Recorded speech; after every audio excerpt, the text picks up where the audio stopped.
Jo no faré específicament cap reflexió de cap autor, sinó de pensaments que segur que els heu llegit, però que són molt adients en el moment que estem vivint. D'en Pau Clarís: heus ací Catalunya, esclava d'insolents. Què és el que us manca, catalans, si no és la voluntat? D'en Antoni Gaudí: sense la independència no hi ha possibilitats de crear a Catalunya una política justa, honesta i regenerada.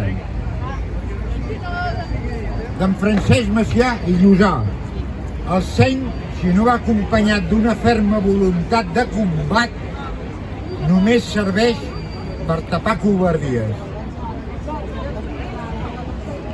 D'en Enric Prat de la Riba: quan a una nacionalitat se li desperta la consciència que ho és, treballa de seguida per produir un estat.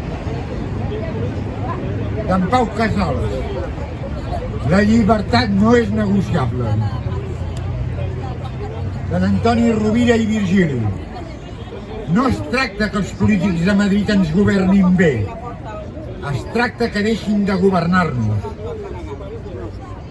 D'en Francesc Pujols: el pensament català rebrota sempre i sobreviu als seus inútils enterradors.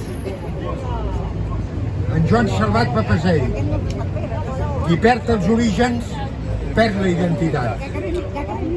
D'en Josep Armengou: com volem que els altres ens reconeguin una responsabilitat nacional si nosaltres obrem com si no en tinguéssim? Els catalans portem 300 anys fent l'imbècil. Això vol dir que no ens haguem de deixar de ser catalans. El que hem de deixar de fer és de fer l'imbècil.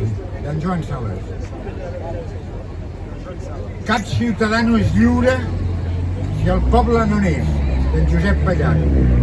I per darrer, d'en Joan Fuster. Ens estem farts d'haver de demanar perdó per existir. D'en Joan Fuster. I la darrera, d'en Pere Claret: ja en tenim els collons plens que ens humilin com a vents.